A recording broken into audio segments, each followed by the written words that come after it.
Here are a couple reasons why your deadlift may suck. First thing to look at will be your technique. This will include your setup, your hip position, your breathing, your bracing, overall just hinging mechanics.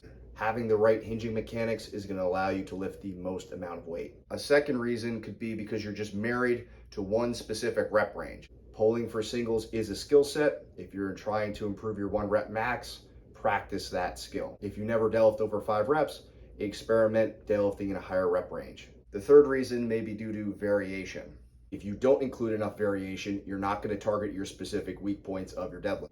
You could have too much variation if you're switching your deadlifts every couple months, constantly training for new shows.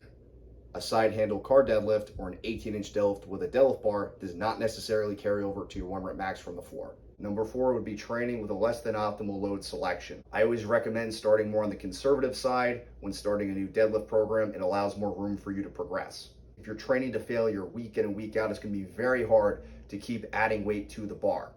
Number 5 is relying too much on your equipment. Just because you're allowed to use certain equipment doesn't mean you should use it at all times. So if you rely too much on your straps or your belt, you may want to do some beltless or strapless training and address those weak points.